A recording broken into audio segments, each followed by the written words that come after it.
Good morning, everybody. Good afternoon or good evening, depends on where you're joining us from or what time you're listening to this podcast, from which part of the world you're listening to us from. And I understand we have almost 50 countries now listening to this podcast. So I really appreciate you guys joining me in on this journey as we record episode 253. And with episode 253 today, I've been thinking about this topic for quite a while now. As you know, I've been working in the industry for almost 30 years now in the localization industry. And everybody, as you guys are aware, I've changed jobs. I left my corporate job, and now I'm independent. I'm alone, working alone from my home office. And as I contemplate what to do next after so many years in the corporate world, and so the question that everybody keeps asking me, "Hey, Robin, do you want to retire? Have you thought about retiring?"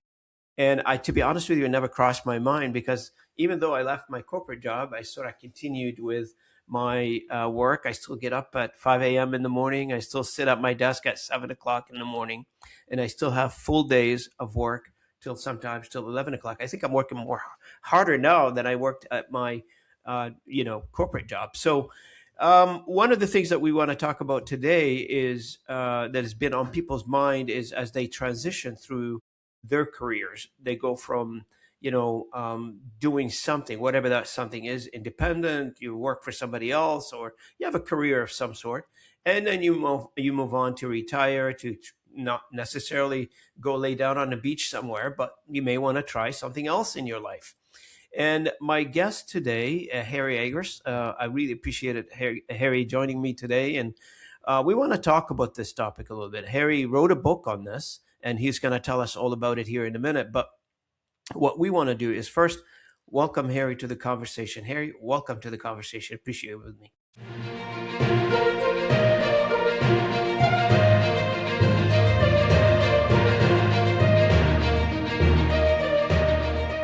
Thank you, Robin. Thanks for having me. We appreciate it. Harry, as we say on this channel, everybody gets the easy question first.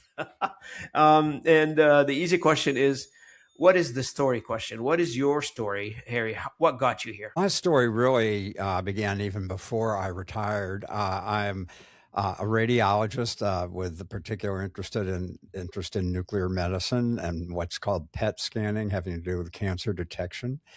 And I was in a wonderful practice for 36 years, and then sort of started to feel like, it was time to think about moving, on.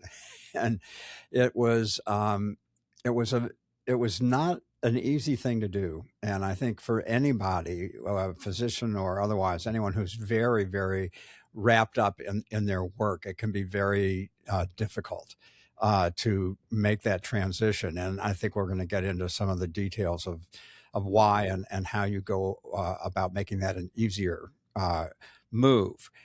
So I really did not have much of a plan when I retired. I had a strong interest in photography. I wanted to move on with that, and we can discuss that in a little bit. But what I started to do before I retired is I started to fill out some lists. I decided to make some lists. And I think it was important.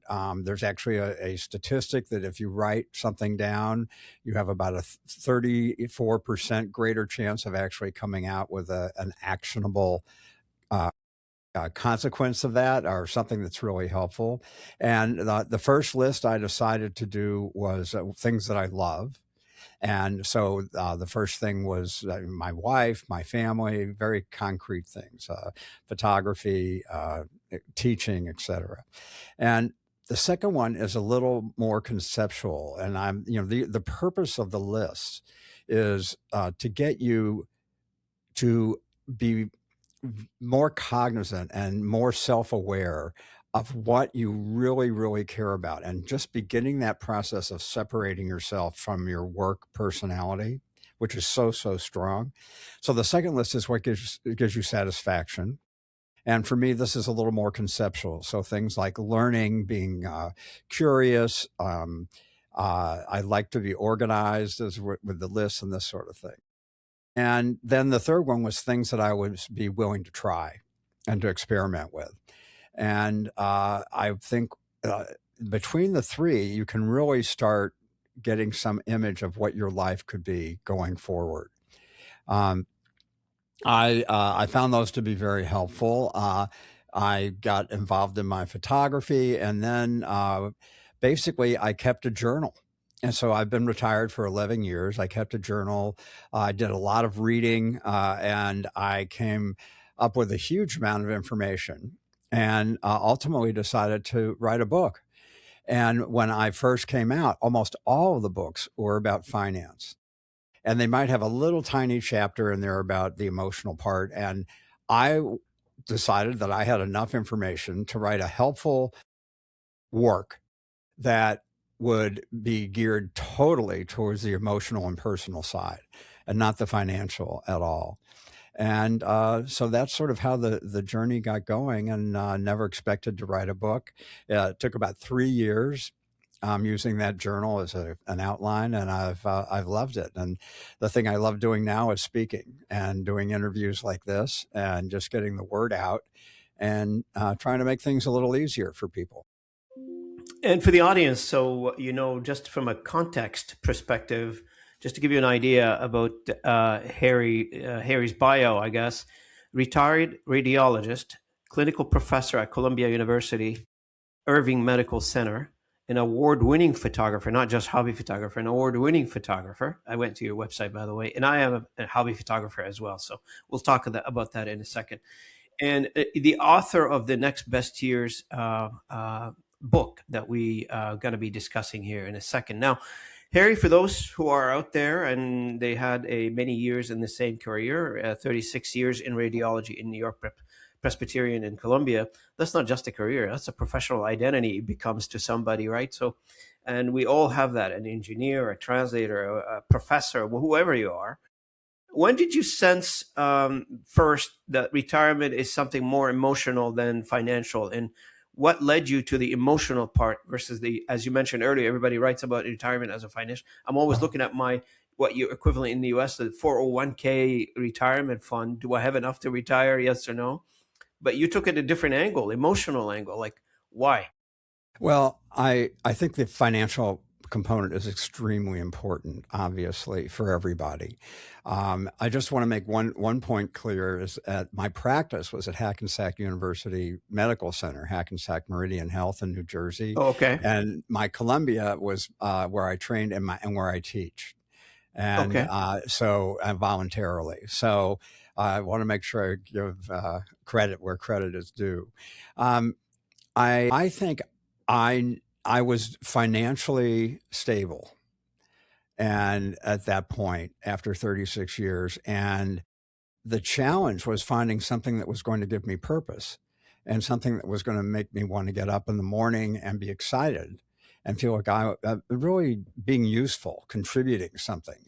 So there's certainly a large component of just enjoying yourself, and learning, et cetera. But there was also a part of me that wanted to continue to contribute, much as I did as a physician.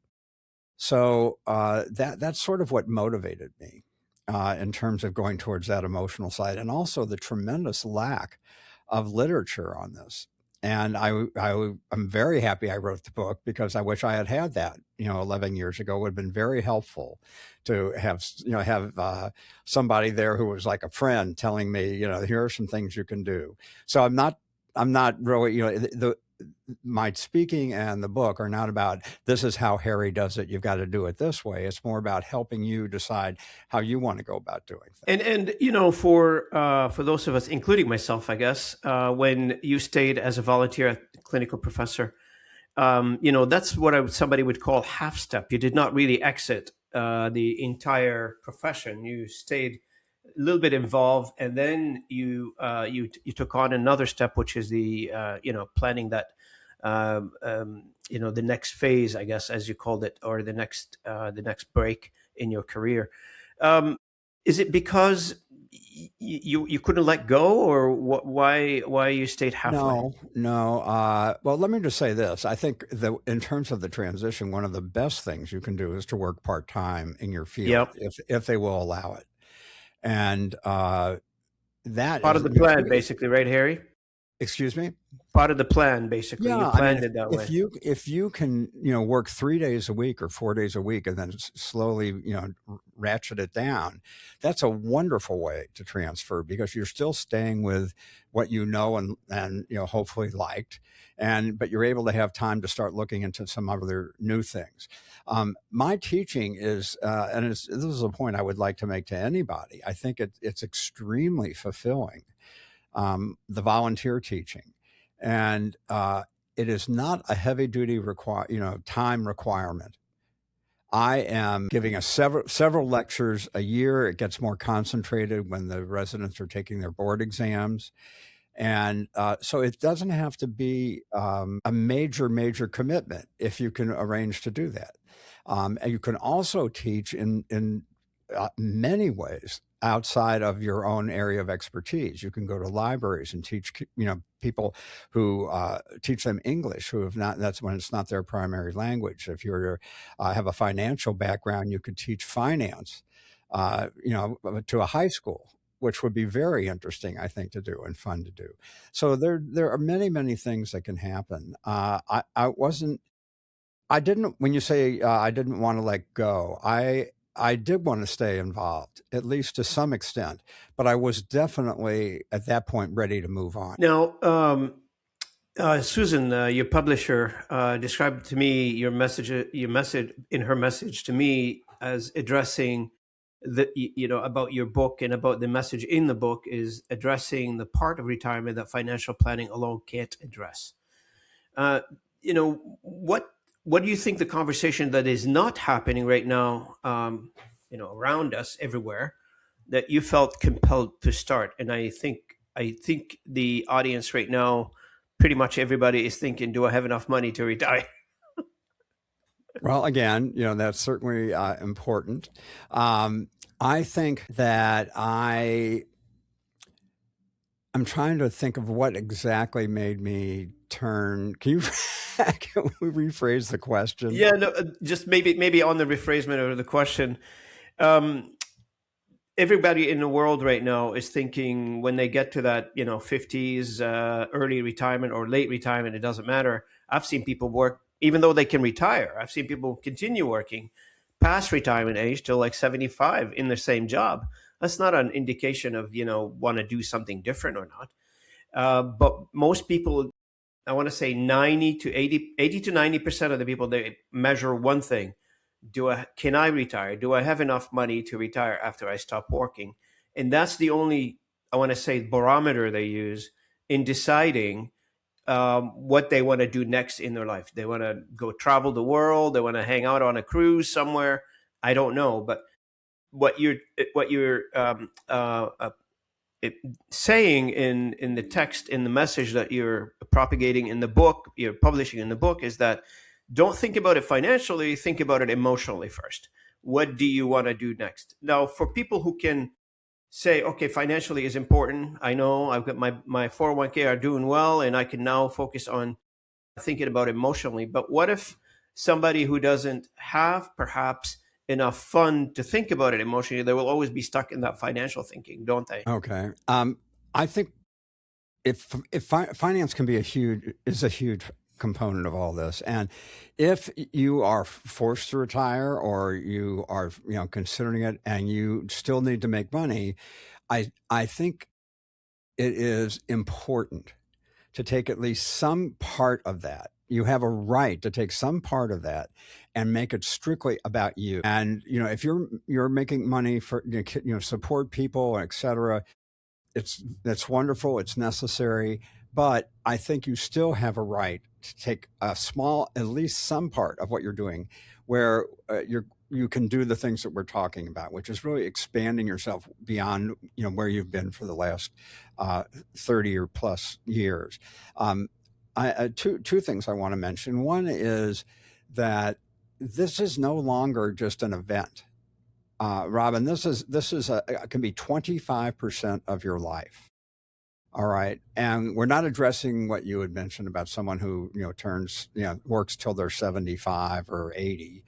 That's still a little bit unusual, but no matter what, this could, if you're lucky, if you know, things go well, you could have 20 years of this. And think about how much you change between 20 and 40 and how much you change between 40 and 60. It's massive. So you can take it lightly, the emotional part, for a while. And, but eventually, sitting on, popping, popcorn on the couch, watching, football or playing golf is going to, wear a little bit thin. And so I think, let me go back one step also to say that one of the difficulties is what's called enmeshment, that we have been doing something for decades and we completely see ourselves as what we are defined by our careers. And it can be very difficult to go past that. And the people who can go past that are the ones who have a successful emotional retirement. Um, I think, what I'm interested in is getting people to start thinking about other parts of their personality, of their life, and their whole, lifetime experience, which I call the experience brain, and bring things that have been pushed back all these years and bring them forward so that you can start really thinking about some things that would make you feel very, very satisfied beyond work. So in my case, I tried a lot of things. And one of my key points is that free yourself up, give yourself a break. And I talk about the four freedoms and how four freedoms are crucial, and we can get into that. And they're crucial in terms of this is a unique time in your life, and there are ways to go about it. And it's just letting loose and letting the child come back out, letting the things that you've been pushing off and off for years and years, and letting those come to the forefront. Now, Harry, the for the audience, the title of the book again, one more time: Next Year's Best Years, and the subtitle of the book is Personal and Emotional Well-Being. It's more clinical framing, in my opinion, than, for instance, Live Your Best Life. That would have been another subtitle. Why that language, and what does it signal as to who is the book is really for? I think it signals what we were talking about, again, to make it very clear to people that it's not a financial book, that this is about the emotional challenges and solutions Sure. that come along with retirement. The book is for actually three audiences. One would be people who are considering retirement in the next 5 years. And these are most of the people who are thinking, what am I going to do? How am I going to fill this time? How am I going to have a sense of purpose? How am I going to meet new people when I've no longer spending a lot of time with my colleagues at work? And there is a lot that can be done, and I highly suggest people start thinking about this well before they retire. The next group is the group who have been retired for a while but are not all that happy, and they're looking for something more. And that's the other part of the title, which is taking your retirement to the next level. And then the third group, which is often overlooked, are the spouses or the partners who have established a life of their own. And all of a sudden, this person, is no longer going to work, and they're walking around the house and they're following you. And I think the significant other can be very, very helpful to their partner with many of these things.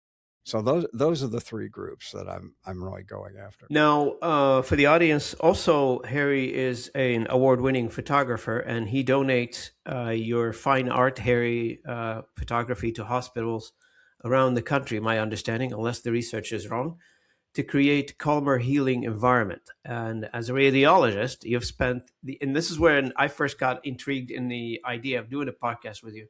A radiologist looking at images all his life, working for a living, and then he takes pictures of nature, etc. And he's still in the image business, basically. Yes.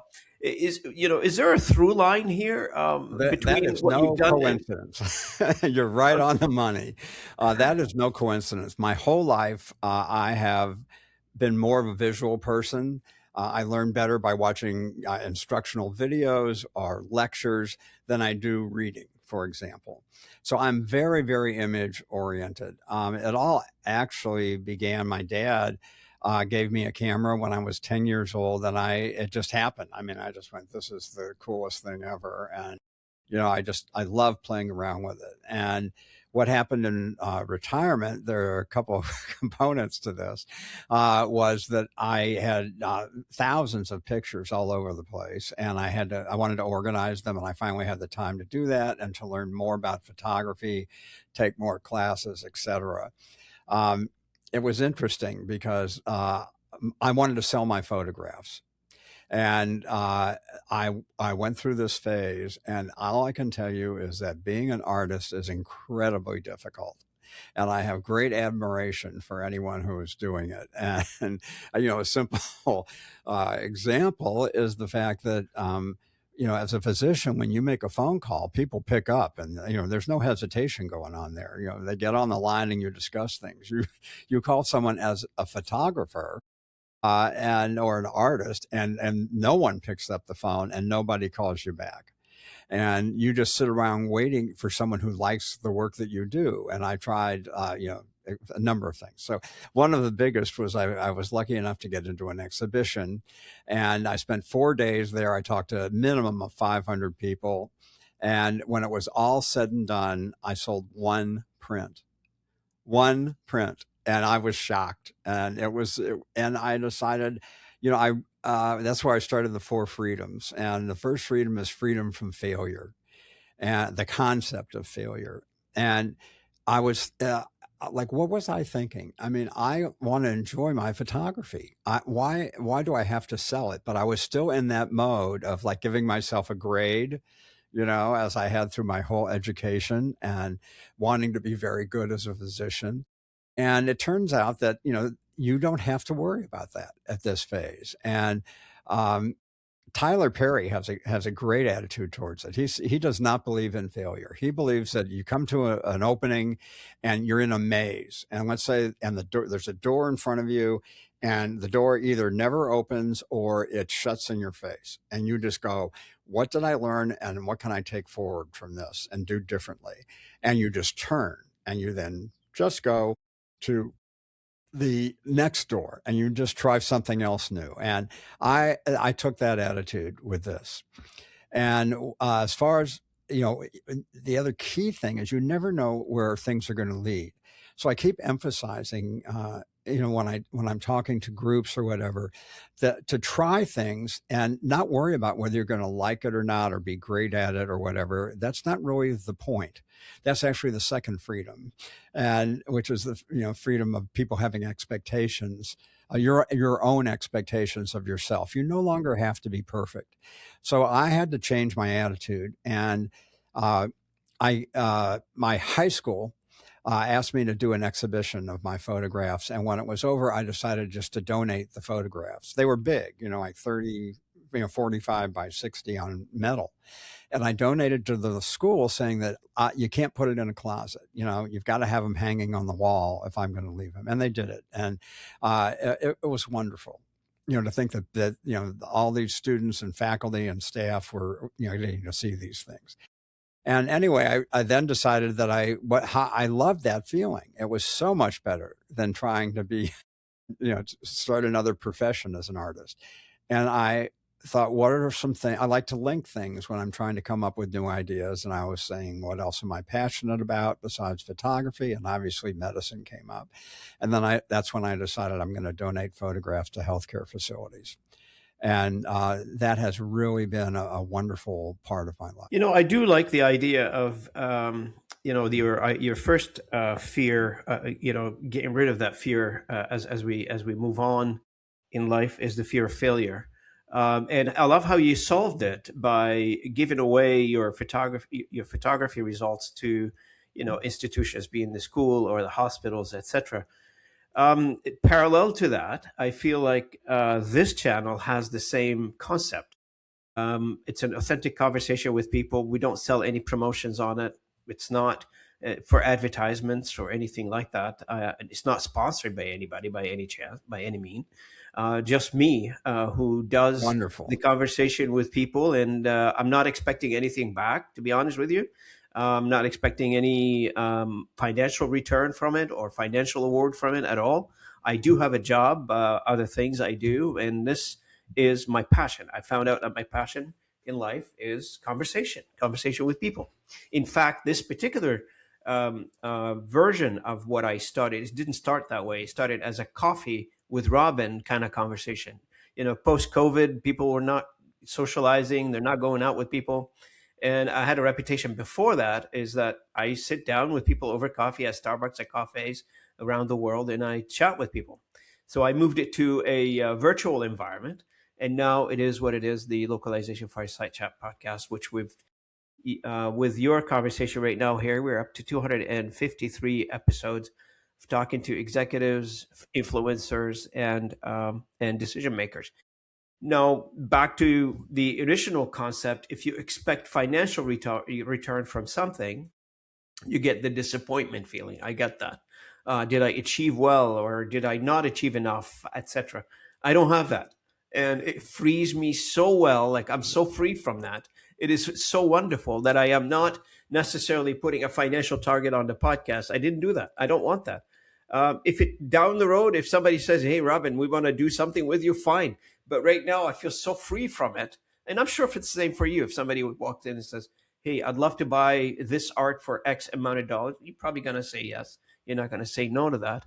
But it's not my main objective. That is perfect. First of all, I would just say to you, how happy does this make you? I mean, Very happy. To be honest with there, you, it's it's my so passion. wonderful. I'm building software for it on my own. I'm building automation on my own. I'm investing my own self into it. And I stay up sometimes till midnight, try to write codes for it. But that's me. I'm not doing this for anybody else. Well, that is perfect. That is actually the fourth freedom is freedom from identifying yourself by monetary compensation, and you described it absolutely perfectly, and it's wonderful, and I also I never planned on uh, being able to give so many talks and do this sort of thing, and I'm frequently up till 12 or 1 o'clock. And I just can't believe the time has gone by. And I'm preparing a talk or getting ready for a podcast like with you. And it's wonderful because it's deep, deep down inside of both of us that, this is something that we really, really care about. And, I also happen to love the whole conversation part of it, which is why I like speaking. And it is so freeing when you can get away from having a finance. You're getting finance from another source, but you're allowing it's just what we talked about. You are allowing yourself to have a part of your life, actually a big part of your life, where you're doing it just for you. This is strictly for you. And it's perfect. I mean, you're teaching people, you are making people better with your podcast. And if this is just ideal. This is, and the idea of that freedom is very, very important. But again, not everybody can do it, all the time. It depends on how much you've saved. But you're doing both. You're keeping, financial on one side, but giving yourself permission to be passionate about something else. Wonderful. No, and I really appreciate that because you mentioned something teaching because we're turning some of these episodes into courses. Similar to this one, I hope it turns into a course down the road where we can take people, the conversation that we built together and build some sort of a rudimentary, ideas for people to take from this particular episode and the 253 episode that I've done so far. So that's another level that I'm going to be doing down the road. But I know you do speaking engagements, and you've got you built quite the speaking portfolio. You reach organizations such as the AMA, the American Medical Association, and Newburgh Brumman. That's the one I'm aware of. So if you speak in other places, I'm not aware of. I'm aware of these two. But what I find about it is like the opposite side of these things. You've got a medical association and you've got a financial management or wealth management firm on one side. Is there a correlation between the two? Well, I can tell you what occurred with Newberger Berman, which was really wonderful, which is I'm friendly with the person who's in charge of the wealth management section, and he read the book. And he was he got excited about the book. And he decided that they would purchase a number of books, and then we would do a podcast together. And it was perfect. It was a chance to talk to his clients. What it really said was that we care more about you than just your portfolio. That's what this really was about. And I thought it was a wonderful thing to add to what they offer their clients. I would love to do more of that sort of thing. Probably the biggest um, project was I did for AARP a 3-part presentation, which was they were each like about an hour and a half, and we gave homework and had interactivity with breakout groups, and that worked out very well, and that was really fun. Reached a large audience, and so we're going to be following that up in September with a similar kind of workshop for caregivers. And they're very similar to people who are tired, but it's much harder because they've lost somebody who's significant, or they're worried about losing somebody, and they are also losing the job of being the caregiver. And given that, after that point, the whole challenge is to find a new identity and to find things that are going to make you feel, joyful and purposeful. Absolutely. Now, this is the speaking engagement. I guess for me, that's one of the things that I haven't really tackled yet, and it's one of the things I'd like to do. I haven't done that yet because I haven't had the chance to even look into it to start with. Speaking engagements, booking and all the logistics that goes through it. But it sounds very interesting. It gives you that duality of platform. You're creating a book. You're a thought leader. You're promoting the book at the same time. You're helping people. You're teaching them new ways of doing things. So, do you, I think the latter is the most important. And again, I'm lucky that I've saved well and that sort of thing. But selling the book is definitely secondary.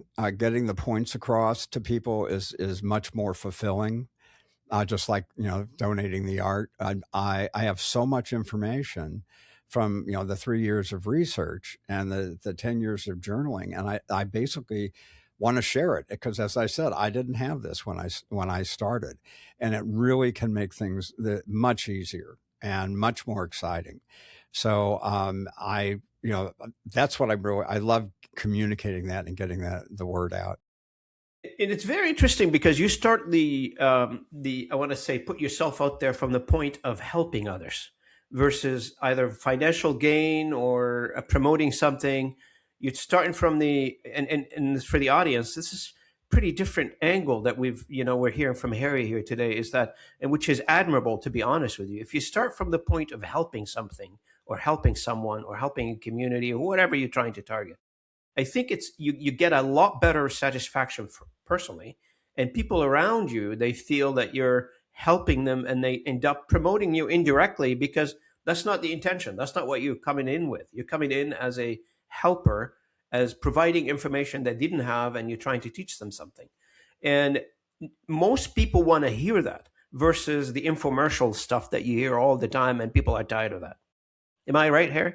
Absolutely, and that's how you feel with your podcast, and once again, it gets back to the freedoms, and the freedoms are what really allow you to go to another level. The freedoms are the things that once you accept the freedoms and you understand the freedoms, you can do a million different things, and you don't. It's just not a problem.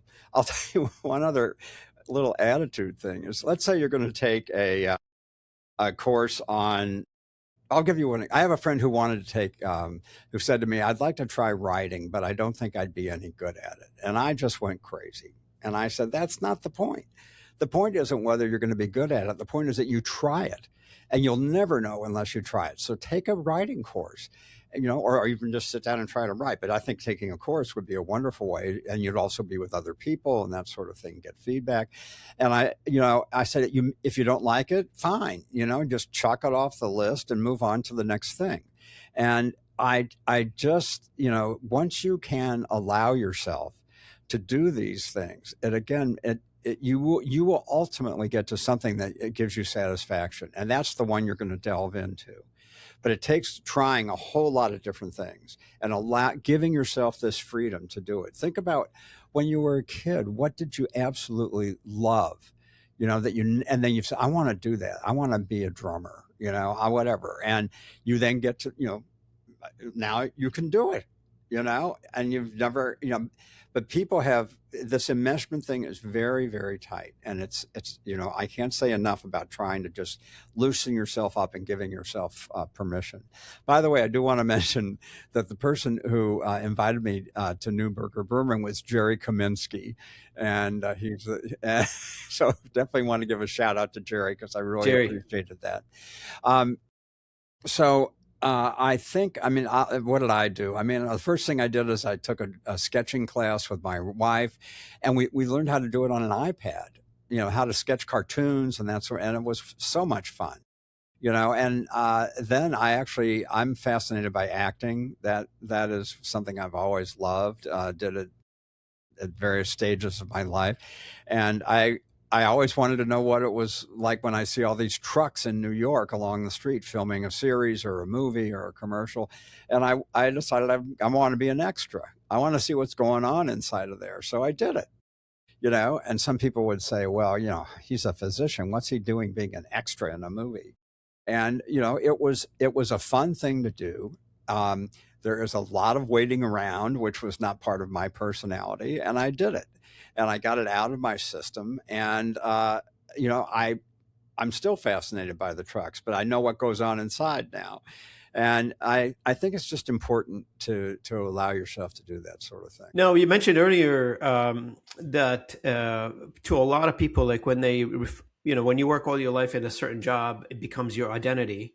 And to a lot of people, like changing that, it feels like they're stepping off of a cliff almost, because their name has been attached to what they do as a profession all their, 2/4 or 3/4 of their lives almost.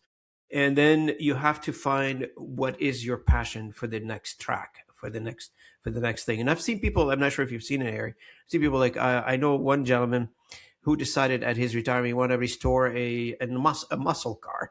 So he goes buy an old car, puts it in the driveway, and he start tinkering with it. That was his passion. He wanted to do that. Fantastic. People have different things that they would like to do, not necessarily, like you and me having podcasts or speaking or writing books. Could be something else entirely, right? It could absolutely. I know a surgeon who became a grade school teacher. He absolutely loved it. He's still doing it, and he loves it. It's so totally different. Just like this man who's making a car. There's a part of me that would actually like to learn the inner workings of a car and be with a group. There was one in high school, which I didn't get to do, where they took an old car with one of the teachers, they ripped it apart, and they put it back together again. I think that kind of thing is awesome. And if you can do it with a few other people or someone who's teaching you, that could add it to another level. But, there are so many things. In the book, I have a chapter with 100 different opportunities for joy and recreating yourself. And I think that's a great story. I know a couple of people who are, one in finance, one in medicine, who became farmers, and they totally loved it. But I want to get back to the one, the cliff analogy is very real. And it's something to be aware of, that when this time comes, especially if you haven't done much prep for it, meaning, self-reflection yet, it can really be like a state of mourning. And it is, I think the best thing to do is realize you are not alone, and you just sort of live with it for a little while. You just say, I am unhappy. I know a few people right now who are pretty depressed, and You know, I keep saying this is not unusual. So don't beat yourself up. Just sort of live with it a little bit, and now start trying some things. And that's the whole way out is to start with little steps and try just doing it. You want to start playing guitar. I have a friend who's an OBGYN, and he had mixed feelings about retiring for a long time. And then he decided, when he decided he would start taking guitar lessons again. And now he loves it, loves it. And No, I have another friend who decided he sang in high school, and he decided to join the choir of his church. And the choir ended up singing at Canterbury Cathedral. And he said it was just one of the coolest things that ever happened in his whole life. And he's a financial guy. So he really did it. He just went back and he really said, I'm going to try this. I don't know if I'm good enough for this choir. We'll see what happens. And, I would also highly recommend that if you can afford it, which doesn't have to be incredibly expensive, getting a mentor, getting someone, if you just want to start something new, you can obviously go online and watch videos. You can, join a group. But if you can get a one-on-one with somebody for a short period of time, it can be extremely helpful for moving you forward. Now, one of the things is that I was just listening to the examples you were giving. As you mentioned earlier, when we first started, a little briefly that, and I'm not sure if there's any science behind it. Maybe you can tell me. Is there an evidence to perhaps the cognitive side of the human when they go through to that stage of deciding what to do, retire, etc., move on to the next level, where that childhood dreams that they used to have, a childhood thinking they used to have when you mentioned guitar or farming or something else completely different than what they did in real life. And I'm always talking on this channel about finding your passion in life and finding what you would love to do. If nobody paid you, would you do it? And so but we tell people to do this nowadays at young age. They end up drifting into a career for financial, economics, whatever reasons they are. And then based on what our conversation right now, based on what I observed for the past 3 years on this channel, it sounds to me like that's not what they wanted to do to begin with. Economically they did it, and that's fine. But eventually, the old self catch up to them at the next level, and then they end up doing whatever they wanted to do to begin with, but they didn't have a chance to do it. Well, that's a gift. I think if that can come to you, that's really what we're talking about. And it's one, if you can do it, as your career and you love it, that's spectacular. And one example I can think of is I had the son of a friend of mine, very dear friends from growing up, went all the way through training and residency in a field of medicine, and he was just not loving it. And this took a lot of guts, and he finally decided that he should not finish the last part of the training because he really didn't want to do this for his life. And he then took what his knowledge was and became a consultant. And now, and he's moved around, as many consultants do in healthcare. They end up joining one of the places that they have consulted for and become an administrator. And he is now the CEO of one of the biggest pediatric hospitals in the United States, and much happier than if he had gone into practice in that field that he was in. So if you can do it early, fine. I think much of what we're talking about is the fact that you've got these extra, hopefully 20 years, where not only can you do it, but with all the freedoms, you can really start going back to the things that you're passionate about. And look at you. I mean, you're the perfect example of doing what you want, what makes you feel passionate. And some people are just go, I don't know, how am I going to find what I'm passionate about? And once again, just also think about what would you have done if you hadn't done your career, which is really what you're sort of getting at. And hi, honey. That's okay. We're It's recording part of the live. podcast. Hello. Say hi. We're live now. That's It's okay. getting You can edited, join the so but conversation. This she's happens all the wonderful, time. so we can include Wait, her. please don't make this a virus. What? You know, like put it on the. It's going to be on the internet. Oh, that's good. Bye, honey. See you later. Good. Some people have their dogs walk in by mistake. Don't worry, I've seen it all. Don't worry. This is good. I've rarely seen the wife walk in with a warning. Anyway, that's perfect. So we. Now she's a really good example of someone who has done it. She designed kids' clothes for many years, which I think she liked. But now she takes Spanish lessons and art lessons and books clubs and card groups and all that. And I think there are just so many things that you can do. No, Harry, you've appeared at Sirius XM Doctors Radio and also on Retirement Wisdom. How did you do the XM? How did that happen? The Sirius XM. That happened because my internist, Karen Behar, does a show for them on the Doctor Channel for Sirius XM. And we were having a conversation just like you and I are having, Robin. And she said, hey, why don't you come and be a guest on the show? And it's usually about women's health, her show. But she wanted to, her husband was retiring and she, thought it would be an interesting subject. And we, tried to focus on that whole thing about, here's this person coming into your life who is going to disrupt everything. And how do you help with that? So that was really fun. And the other was someone who had heard about me and we had a very nice interview. Cool. It's funny because I was interviewing somebody, a couple of weeks ago now. And he mentioned to me because we were talking and he found out a little bit about my personal story. He said, I would like to get you on my TV show. He's got a TV show in California, I think. And, we're still working the logistics, but, it's how you meet people, how you connect with people. It's amazing what a conversation can achieve, Harry. Wait, I'm sorry. It's amazing what? It's amazing what a conversation sometimes can achieve, right? Yes. No, it is amazing. And you just... Again, you never know where things are going to take you. I think you would be perfect for a TV show. I think that would be awesome. Just your whole attitude and everything would be terrific. I'd love to with that venture.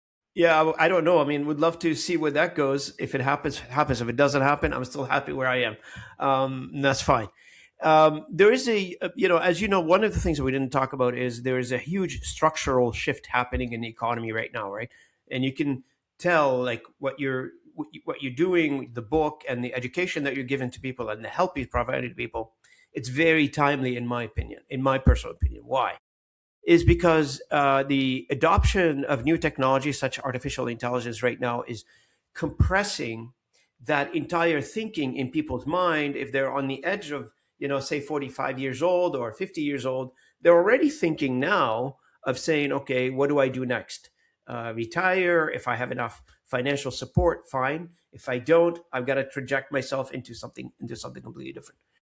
Have you seen that acceleration through your conversation right now? Has it impacted where people are? I have not seen much. I totally agree with that. And I think things are changing very rapidly. And certainly AI has a lot to do with that. I have not, other than maybe seeing some people retiring a little bit younger, I have not had that become a major part of conversation. No, not yet. But the principles are going to be the same. The principles are the same, probably. Yeah, you're right. It doesn't matter if you retire now, you retire 10 years from now. It's the same idea. Right. But does your research on the optimal age of retirement give you any indicators? I mean, perhaps 47 years old should think about it or no? Well, I'll tell you one other list I made, which is this was while I was working, a work pro-con list. Okay. So what a work pro-con list is if you just write down, and this is not to be discussed with anybody, this is all just within your head. And you write down the pros of your work and the cons of your work. Then it's a very dynamic list. And so what I did is I let the things that I've repressed for all these years, everyone has things at work that irritate them, that they basically can't stand, but they're going, okay, hey, you've got a job to do, just forget about it. You can't let this, affect you. Well, if you can allow some of that stuff to come to the front of your brain, and you go, you know what, I really can't stand that. So what happens is the cons become a little heavier.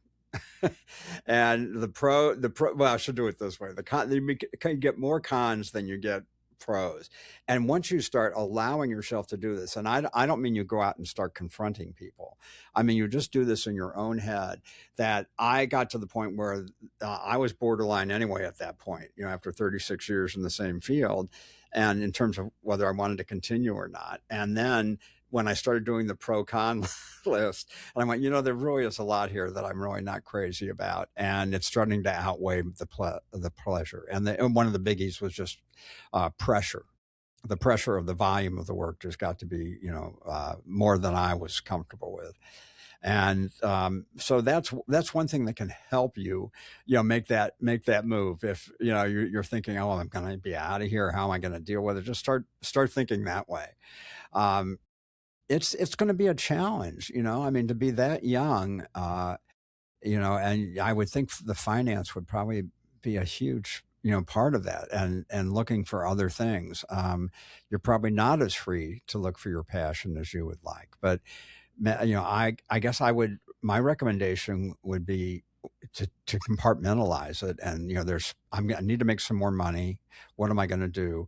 And then, but keep this segment again. I keep saying this, where you do stuff that's just for you, because if you keep trying those things, ultimately you're going to find something that you get very excited about.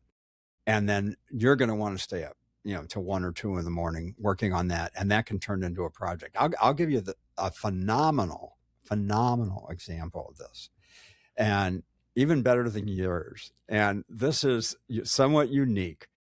I have a friend named Mike from high school, and he was a successful illustrator at a high level for major magazines, for newspapers, etc., political cartoons, all kinds of things. That as print started to decrease, the need for his work started to diminish.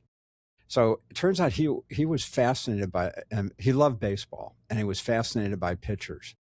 And what he did, he wanted to see if there was something common in the great pitchers that went across all the lines of the really good ones. And he took videos. He got a hold of the videos of the greatest pitchers of all time, and he analyzed them frame by frame. And because he had incredible knowledge about anatomy because of his illustrating, and he found it, and he found a number of things that they all had in common. And he got to the point where he could actually watch a rookie and say, this guy's mechanics are off and he's going to be out in 3 years, or this guy is fantastic. So he went, this is incredible. And so he went to a spring training and in Florida, and he was able to get a hold of the coach afterwards. Dean Stadium in Jupiter is very family oriented. You can talk to the players and the coaches and all that. And he went up to the pitching coach afterwards, and he said, this guy you had in here today has some serious problems. And the coach looked at him like, what are you talking about? And he pulled out his sketch pad, and he drew exactly what this young pitcher was doing wrong. They ended up having lunch. Ultimately, he became a pitching consultant for the Kansas City Royals. Then a few years later, his son got involved, and they have been consultants for 20 of the 30 Major League Baseball teams. And this all started because he had a knowledge of anatomy from something before, and he took his experienced brain. What a story. And used it for something else. He'd be a neat person to interview. I mean, he is just, I just have such admiration for him and his son. So I'd love to interview him on the show. I mean, that really, I'd be more than happy to connect you. That was astonishing, and he didn't know when he went in his attic and started looking at these films where it was going to lead. And he's actually done the same thing for golf, He's not coaching for Brilliant. golfers. Brilliant. Yeah. I mean, I'd really, love to meet him, and I'd love to interview him and interview him on the channel and get his story out. I'd love to get his story on the podcast. yeah, that would be very neat. I mean, the other part of this is the difference between uh, really intellect and wisdom, knowledge and wisdom. So intellect and knowledge are knowing a lot of facts. Wisdom, which I think all of us have to a major extent, certainly much more than we had when we were in our 20s, is taking the network of all of these different things that you've learned in your life and then connecting them. And that's what Wire them that's what he together. did. He went, wait, I know anatomy. Maybe I can really look at this, because not everybody can look at those videos and look out. He's talking about very, very subtle things. And the same thing happened with me and donating the photography, is I thought about different parts and I interconnected them. And I think that's another really cool way to come up with new ideas for yourself. This is very interesting conversation, Harry. I really enjoyed it. To be honest with you, I normally don't talk about retirement that often on this on this channel, but it's starting to feel to me that it is a conversation we should have more often, by design versus accidental. A lot of people are pushed to these things by either cut because the company laid off people and they're forced to retirement, or make it more, I want to say, on purpose. You design it, you put it Purposeful. together, and make it purposefully designed that way versus somebody else dictating it for you. You manage your own destiny as an audience out there, to Right. how you And, want to. and, and I think, that can be a little overwhelming at first for people to have that attitude, but that is exactly the attitude that you want to have.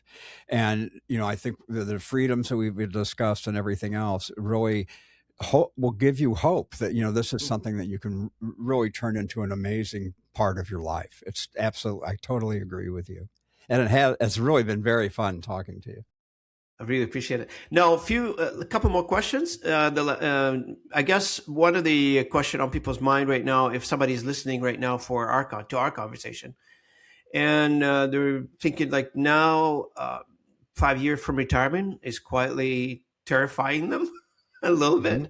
bit. What is the one thing you want them to do this week, or not this decade, but this week, to start planning? I think the most important thing that you can do is just start.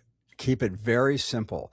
Just take one thing that you think you would like to delve into that has nothing to do with your work, that is just deep down inside of you, and just don't worry about it, in terms of whether it's going to work out or not work out. Don't make a big scheme out of it. You don't, just purely for fun.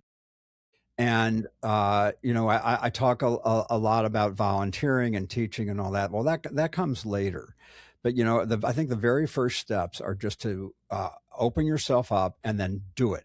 Take one thing that you're going to do today or this week that you're going to look into and see if there's a way that you can either take a course or do something, whatever that might be.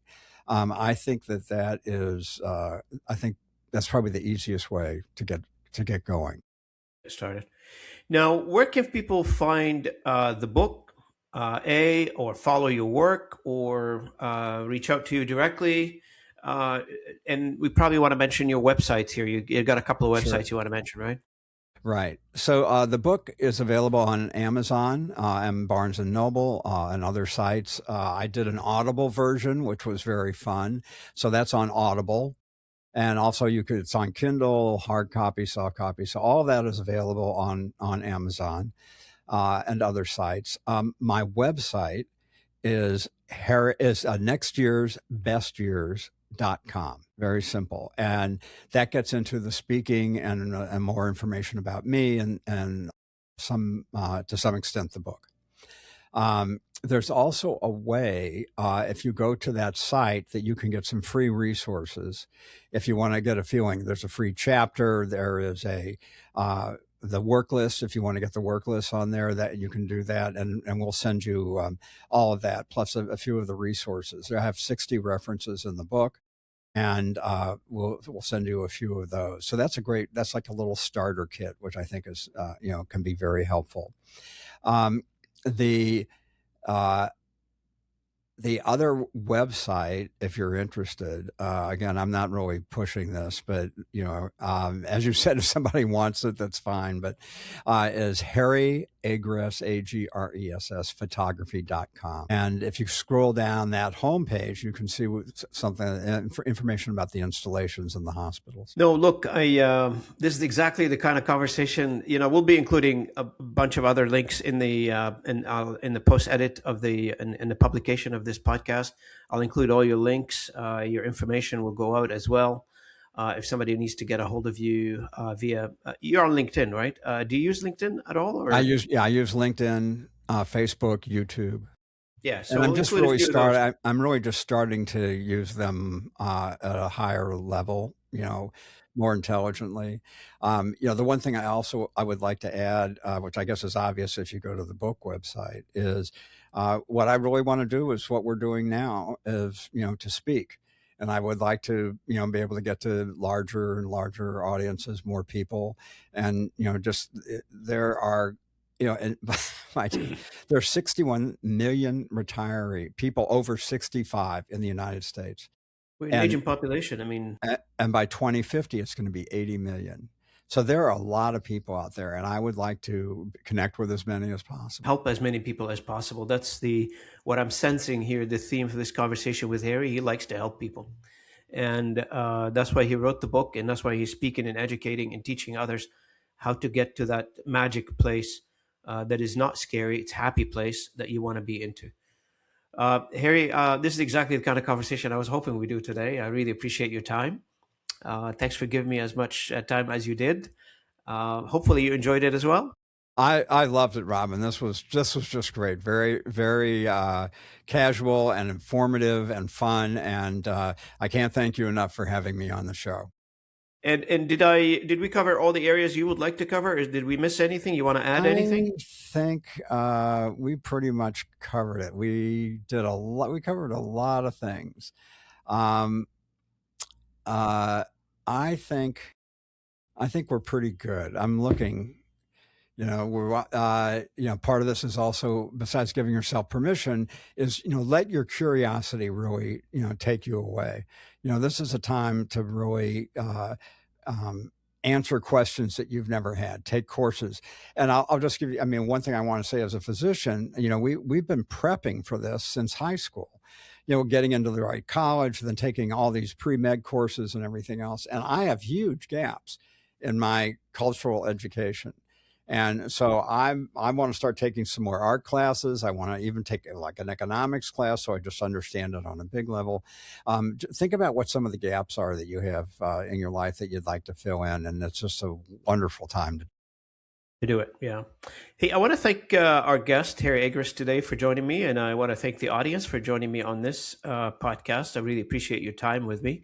If you're coming on our YouTube channel, thanks for watching us. If you're coming on our audio channels, thanks for listening in. And if you're going to check our blog, sorry, go ahead, Harry. No, Did we miss anything? I don't want to interrupt. But one other thing I just thought of that we didn't talk too much about is volunteering. The Volunteering, yeah. volunteering or teaching and passing on your wisdom. I think in the midst of all these things that we're talking about, and I would be negligent not to mention this, is an overall sense of purpose. And I think, you can find purpose in many different ways, but I think it's accentuated when Hmm. it involves helping other people. So I think it's very good to have some component of that for you to make you feel good that you're helping other people with what you're doing. And there are just millions of ways to volunteer. Also, remember, if you volunteer and you don't love it, look for another place. You're not bound to that one place. But I think No. my teaching is, as I said, it doesn't take a huge amount of time. It gives me a huge amount of satisfaction. No, I see a lot of people volunteer, and I know a lot of people they volunteer for many things. Some people volunteer at a hospital, some people volunteer at a shelter or whatever makes them happy at the end of the day. That's the engagement that they choose. And also, like for me personally, I volunteer on board of associations in the language industry as well. So just to keep myself engaged and to help others based on what I know and support in the language industry globally, for that matter. Again, I want to thank our guest, Harry Agress, and thanks, guys, for joining me on the recording episode 253. And then what I'll do is I'll post and I'll share all the information that we talked about today. I'll put all the links in the publication. And please check out Harry's website. He mentioned them next year, best years. And also, we'll put that link in the description of all of our publication as well, so people can access it, so we don't miss anything in the spellings or anything like this. You'll see it in the description. And if you haven't downloaded the app yet, where you can see all of the content, it's called app.l10nfiresidechat.com, where you can see all of our video, audio, blogs, etc. Everything that we publish is there. Thanks, everybody, and I'll see you at the next episode. Thanks, Take care, Robin. Harry. Bye-bye.